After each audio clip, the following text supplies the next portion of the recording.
ሰላም ጤና ይስጥልኝ ክቡራትና ክቡራን ተመልካዮቻችን፣ ከፕራይም ሚዲያ የሰዓቱ መረጃዎች ተጀመሩ። ከመረጃዎቹ ጋር አለምሰገድ አበበ። ጠቅላይ ሚኒስትር አብይ አህመድ ከአሜሪካ ማሪን ኮርፕስ ጀነራልና አፍሪኮም አዛዥ ጀነራል ማይክል ላንግሌይ ጋር ተወያዩ። ጠቅላይ ሚኒስትር አብይ አህመድ ከአሜሪካ ማሪን ኮርፕስ ጀነራልና አፍሪኮም አዛዥ ጀነራል ማይክል ላንግሌይ ጋር ውይይት ማድረጋቸውንም አስታውቀዋል። ጠቅላይ ሚኒስትር አብይ ከጀነራል ማይክል ላንግሌይ የጋራ ፍላጎት በሆኑ የሁለትዮሽና ቀጠናዊ ጉዳዮች ላይ መወያየታቸውን በማህበራዊ ትስስር ገጻቸው ባሰፈሩት መልእክትም ገልጸዋል። በግብርናው ዘርፍ የቆየው የደላላነት ፍቃድ መሰረዙ ተገለጸ። በግብርና ምርቶች ዘርፍ የተሰጠው የደላላነት ፍቃድ ሙሉ በሙሉ ተሰርዟል ሲል የንግድና ቀጠናዊ ትስስር ሚኒስቴር አስታውቋል። የንግድና ቀጠናዊ ትስስር ሚኒስትር ዴኤታ አብዱል ሐኪም ሙሉ እንዳሉት ከሆነ በዘርፉ ምንም አይነት እሴት ሳይጨምሩ የንግድ ስርዓቱን የሚረብሹ በርካታ ደላላዎች ነበሩም ብለዋል። ስለሆነም በእህል ምርት፣ በአትክልትና ፍራፍሬ እንዲሁም በቁም እንስሳት ዘርፍ የተሰጠው የደላላነት ፍቃድ ሙሉ በሙሉ መሰረዙንም ተናግረዋል። ይህን ተከትለውም ደላላዎች ከገበያው እንዲወጡ መደረጉን ጠቅሰው ከ3000 በላይ ደላላዎችና አገናኞች እርምጃ እንደተወሰደባቸውም ኃላፊው ጨምሮ አስረድተዋል። በጋምቤላ ክልል በዘንድሮ የአረንጓዴ አሻራ መርሃ ግብር ከ7600 ሄክታር በላይ መሬት ለማልማት ዝግጅት እየተደረገ መሆኑን የክልሉ እርሻና ተፈጥሮ ሀብት ልማት ቢሮም ገለጸ። የቢሮ ምክትል ኃላፊ ኡጁሉሉዋል የዘንድሮውን የአረንጓዴ ልማት መርሃ ግብር በውጤታማነት ለማከናወን በክልሉ እየተደረገ ያለው ዝግጅት በማስመልከት ከኢዜአ ጋር ቆይታ አድርገዋል።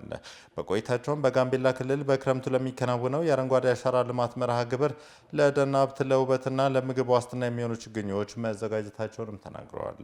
ለክረምቱ መርሃ ግብር ከተዘጋጁ ችግኞች መካከል 60 በመቶ የሚሆኑት ለምግብ ዋስትና የላቀ ጠቀሜታ ያላቸው መሆናቸውም ተነስተዋል። በዚህም በክልሉ በዘንድሮ የአረንጓዴ አሻራ መርሃ ግብር ከ7600 ሄክታር በላይ መሬት ለማልማት ዝግጅት እየተደረገ እንደሚገኝ ኃላፊውም አስታውቀዋል። በደቡብ ኢትዮጵያ ክልል የጽዱ ኢትዮጵያ ንቅናቄ በዛሬው ዕለት ተጀመረ። በደቡብ ኢትዮጵያ ክልል ሁለተኛ ዙር የጽዱ ኢትዮጵያ ንቅናቄ ማስጀመሪያ መርሃ ግብር በአርባ ምንጭ ከተማም ተካሂዷል። መርሃ ግብሩን የክልሉ ርዕሰ መስተዳድር ጥላሁን ከበደና የአካባቢ ጥበቃ ባለስልጣን ዋና ዳይሬክተር ኢንጂነር ሌሊሴ ነሜም አስጀምረዋል። ንቅናቄው በዓለም ለ52ኛ በኢትዮጵያ ደግሞ ለ32ኛ ጊዜ እየተገበረ የሚገኘውን የአካባቢ ቀን መነሻ በማድረግ ጽዱ ኢትዮጵያን ባህል እናድርግ በሚል መሪ ሀሳብ ነው የተካሄደው። ሌሊሴ ነሜ በዚህ ወቅት እንዳሉት ከሆነ ለ6 ተከታታይ ወራት በሚካሄደው የጽዱ ኢትዮጵያ ንቅናቄ የሕግ ተተግባሪነትን ማረጋገጥ፣ የበጎ ፈቃድ ተግባራትና የአረንጓዴ አሻራ መርሃ ግብር ይከናወናሉም ብለዋል። ክቡራትና ክቡራን ተመልካዮቻችን ከፕራይም ሚዲያ የሰዓቱ መረጃዎች አሁንም እንደቀጠሉ ነው። አሁን ደግሞ ወደ ዓለም አቀፍ አንድ ጉዳይ እናልፋለን። የእንግሊዝ የፈረንሳይና የጀርመን የውጭ ጉዳይ ሚኒስትሮች ከኢራን አቻቸው ጋር በጄኔቫ ሊወያዩ መሆኑ ተገለጸ። ውይይታቸውም የእስራኤልና የኢራን ግጭትን ለማስቆም በሚደረገው ጥረት ላይ ለመምከር ስለመሆኑም ተገልጿል። ይህን ምክክር ዶናልድ ትራምፕ በሚቀጥሉት 2 ሳምንታት ውስጥ ዩናይትድ ስቴትስ የእስራኤል ኢራን ላይ የምታደርገውን ጥቃት እንደምትቀላቀል እንደሚወስኑ ከተነገረም በኋላ ነው። ዶናልድ ትራምፕም እስካሁን ውሳኔውን ያዘገዩት የውይይት መድረኮች ትልቅ እድል አለ ብለው ስላሰቡ ነው ሲል ቢቢሲም ይናገራል። የእስራኤል ጦር በኢራን ውስጥ በአንድ ሌሊት ከ12 በላይ ወታደራዊ ጣቢያዎችን ማጥቃት መቻሉን ሲገልጽ፣ ኢራን ደግሞ ወደ እስራኤል ሚሳኤል ማስወንጨፏንም ተናግረዋል።